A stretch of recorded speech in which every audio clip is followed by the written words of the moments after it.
Assalamualaikum warahmatullahi wabarakatuh. Perkenalkan, nama saya Arini. Saya dari Prodi Keperawatan Belitung tingkat 1. Di sini saya akan menjelaskan tentang penyakit malaria dan demam berdarah.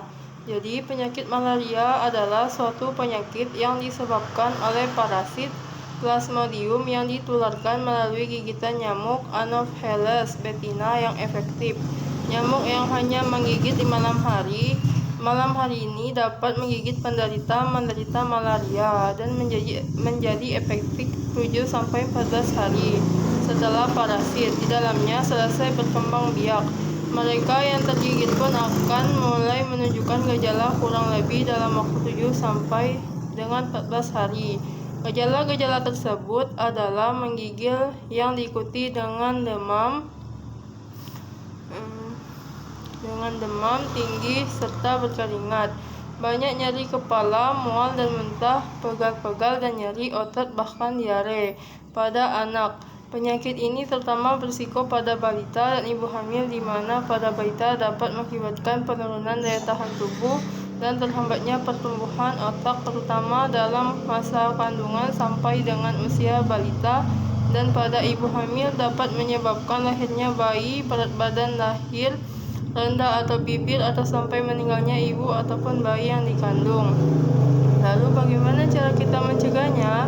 Ada baiknya kita tidur di dalam kelambu yang berinsektisida dan rajin menggunakan lotion anti nyamuk, lalu mengurangi aktivitas pada malam hari.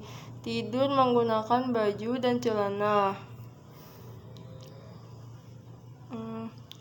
Ada baiknya kalian segera periksa diri ke fasilitas kesehatan terdekat jika menemukan tanda dan gejala malaria. Selanjutnya, saya akan menjelaskan tentang penyakit demam berdarah. Demam berdarah adalah penyakit yang disebabkan oleh salah satu dari virus dengue. Dengue adalah virus yang ditularkan oleh nyamuk yang umum terjadi di daerah beriklim tropis. Penyakit DBD dapat memunculkan gejala yang variatif. Beberapa orang yang terinfeksi menunjukkan gejala yang sangat ringan atau tidak terlihat. Ada pula yang memunculkan gejala yang lebih berat dan memerlukan perawatan yang intensif. Dalam kasus yang parah, kematian dapat terjadi. Beberapa gejala demam berdarah adalah demam tinggi mencapai 40 derajat Celcius, sakit kepala, sakit pada sendi otot dan tulang, sakit pada bagian belakang mata, nafsu makan menurun, mual dan muntah, pembengkakan kelenjar getah bening, muncul ruam kemerahan, kerusakan pada pembuluh darah dan getah bening, serta pendarahan pada hidung, gusi atau di bawah kulit. Hingga saat ini tidak ada pengobatan atau vaksin khusus untuk penyakit ini karena virus dengue tidak dapat diobati. Menggunakan antibiotik, tubuh penderita DBD harus memiliki imunitas yang kuat agar dapat membunuh virus tersebut. Adapun perawatan yang dapat dilakukan untuk meringankan gejala dari penyakit DBD yaitu banyak minum cairan agar terhindar dari dehidrasi, istirahat yang cukup, mengkonsumsi obat penurunan panas yang relatif aman dan dianjurkan oleh dokter. Berdasarkan data dari Departemen Kesehatan, wabah demam berdarah 2020 di Indonesia menelan banyak korban. Faktor yang menyebabkan pesatnya penyebaran wabah demam berdarah di Indonesia adalah Indonesia berada di iklim tropis yang hangat dan sesuai dengan habitat nyamuk Aedes aegypti. Selain itu, perubahan cuaca yang tidak menentu menyebabkan banyak genangan air hangat yang mempercepat perkembangbiakan nyamuk Aedes aegypti. Dari sudut pandang ekologi, wabah DBD di Indonesia merupakan hubungan simbiosis parasitisme antara virus dengan dengue, nyamuk dan manusia.